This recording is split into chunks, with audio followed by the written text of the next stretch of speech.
So hello guys, my name is Jess and welcome to the start of a new video. In this video I'm going to be sharing with you my all-time favorites enemies to lover. So there can be angst, it can be forbidden, but the main thing here is enemies to lover. And we're talking like something is preventing us from being together.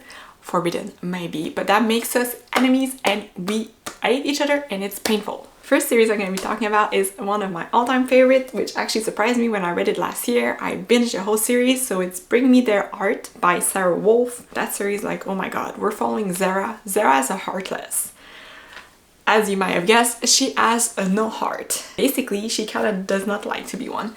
She's controlled by a witch, who has a heart. And this witch tells her that to gain her heart back, she has to kill her prince. So she decides, Zara, that that's an extremely good deal. And so she takes her upon herself to kill this prince. So to get closer to him, she decides to become a part of a fake nobility, and there's a noble there that actually is on the witch's side that decides to oust Zara and pretend that she's her long lost niece. And so Zara goes to the palace as part of like the bridal proposition to the prince of that year, and her and other girls, we're not talking like many girls, but some girls, I believe there are 3 girls, decides to vie for the prince's attention, but Zara is there to kill him. And oh boy, Zara's a badass, okay? And she is so witty. Oh my god, her banter between the 2 characters, like if you want something to be serious, like there's some serious part, but most of the time like they're at each other's throat, but in a very humorous way. Zara, for the life of her, cannot exchange with someone else without joking, and she's so full of sarcasm. It's amazing, or at least I love it. And it's so painful because obviously the prince might not know this, but they are enemies because Zara is with the witches, and Heartless are regarded by the normal people with arts as a terrible, evil. People with arts see Heartless as these like empty entities controlled by witches, who probably have no control whatsoever over their action. They believe them to be totally cold, emotionless. And so that's how the princess views Heartless, but he meets Zara and what happens there. But Zara is still very much so controlled by her witch, who has a heart. So tension, tension, tension. Love it. And it takes a while for the couple to get together, and it's definitely enemies all the way to lovers. And my second recommendation is going to be the Immortal Rule series by Julie Kagawa, and it's part of a trilogy called Blood at Eden. And in that series we're following Allison. Allison at the beginning of the book is a human living in the street. In this world it's a little bit like dystopian. The society is controlled by vampires. Humans are almost all dead due to a plague, and some humans made it because they are protected by a vampire, part of a little enclave, and vampire basically feeds on the human, and you as a human can willingly become a blood slave to have a better life. But Allison and her mom decided not to follow that little blood slave ring and want to live their own life, but they're part of the slums, they're really poor. And at the beginning, Allison's actually an orphan. We learned that very quickly on, and she lives in the streets. She's part of a little gang and hates vampires. And this is on the back of the book, so yeah. Allison becomes a vampire, okay? And she hates vampires. And the whole enemies to lover forbidden thing happens because she's trying to escape her life, escape her town. And she encounters a group of human, oh boy, who is actually the pseudo leader of this little human group, who believes that there's an Eden, a place where humans still have a foothold without vampires, and they want to make it there. And she basically is curious about this whole Eden thing. She wants a cure for vampirism, so she decides to embark on this journey with them in hopes of finding Eden, even though for different reason than the humans. And she gets closer to the boy, and obviously it's very forbidden because, yeah, she's a vampire, so She likes blood a little bit, and it takes a while to get going. The world building, the writing is amazing, but there's definitely some scene in these books where my heart was like, so yeah, love that. And the third recommendation is the Fallen Kingdom series by Morgan Rhodes. This is a 6-book series and it's quite long and it's following an ensemble of characters, but the enemy to lover comes in the form of a princess and a prince from 2 different countries. The world is separated in 3 kingdoms. So we have Oranos. I mean, for the sake of enemy to lovers, I'm gonna be focusing on the kingdom of the enemies. So we have Oranos at the bottom, and we have Limeros at the top. Now Limeros is this winterland, winter tea. It's currently winter outside, and Oranos is very much so like this tropical landscape. And so we have the princess of Oranos, Cleo, I believe her name is for short, and we have the prince of Limeros, Magnus. And Magnus is a brooding hero. He does the bidding of his father, but he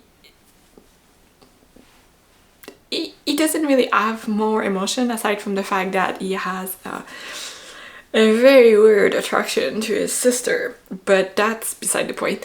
And he's sent to conquer the kingdom of Oranos. Oranos princess is Cleo.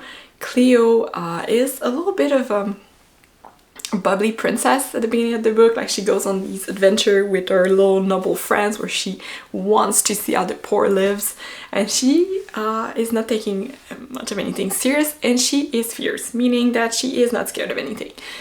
But that's kind of like the little life of both of a little protagonists. But then the kingdom of Limeros descend down, because this is the continent, and they conquer Oranos. And I'm not gonna say more than that.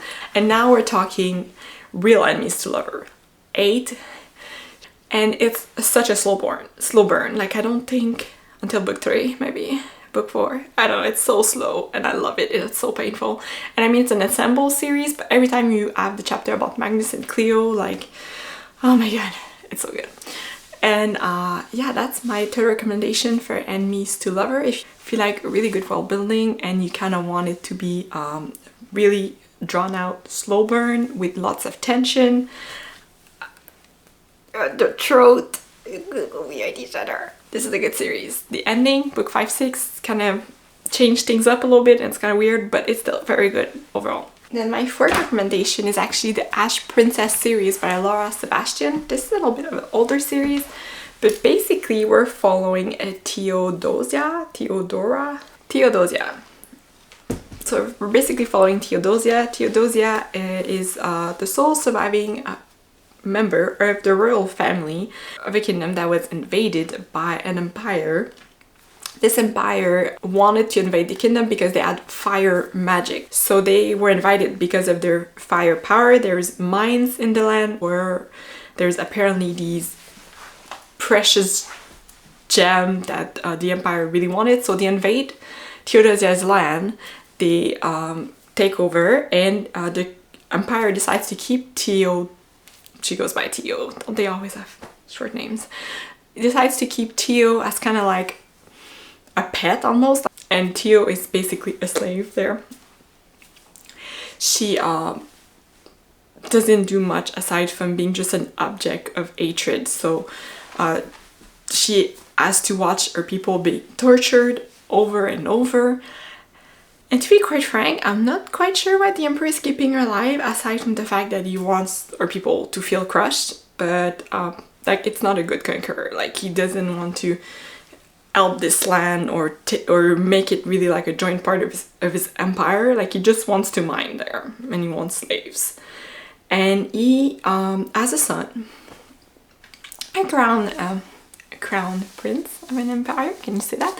And this prince, he kind of befriends Theo, but it's very hidden, like undercover. Like, you have to be careful not to show that they are nice to each other. Well, actually, she is not that nice to him because she despises him.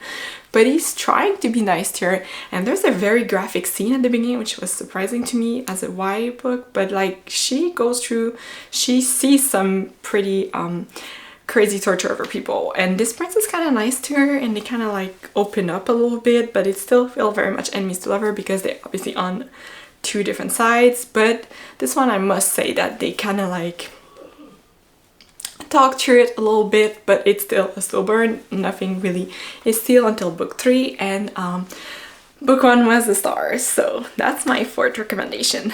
And my final recommendation, I wanted to go totally different with this one. I went with The Ash and the Dove by Kathleen E. Woodiwiss. This is an extremely old book, but oh my god. Back then, I feel like the books were written in a way like they were not scared to make it rough. Here we are in England, but back in time, and it's pretty much when the Viking invaded. So there's these huge Viking, and they take over, and one of the noble families like fall at home or something that is away from the main town, is invaded by Vikings, I'm not sure, and the guy is called Wolfgar. It's gonna be easier to say his name than saying Viking, and he takes over the little castle of this noble family, and he decides, for some unknown reason, to basically take their daughter as prisoner, because why not, right? And the scenes that happens between the two, oh my god. Like, it's an older book, right? So yeah, she's in the bedroom tied to something, and it's not because it's spicy, it's just raw torture, meaning there's not that many physical things happening as far as torture goes, but I just mean like it's not flowery, like it's not trying to make it nice, it's just true, raw. You're a slave, I don't care about you and your people, I'm in control. And yeah, the tension between these two, oh my god, it was a really good book. I should probably reread it. I haven't read it in so long. I should probably not say that, but definitely enemies. They despise each other. She hates him so much, it's crazy. It's crazy, crazy. But why? I mean, you can't explain love, right? That's the premise of all these enemies to lover. Like, you just feel something, so you hate this person, but you can't help yourself. This book is full of that. So that's it for my recommendation for enemies to lover. Once again, I love a slow burn. I love when it's painful. And yeah, I tried to go a little bit unusual with these, but these are still very much books where I felt the pain, and I really like what kept them separated. Like, to me, that these couples felt like real enemies, not so much because they just happen to hate each other, but because life made it so that they cannot be together because it's difficult. So that's why I recommended these books, and I hope you can read some of them and enjoy them as well. Thank you for watching, and bye bye.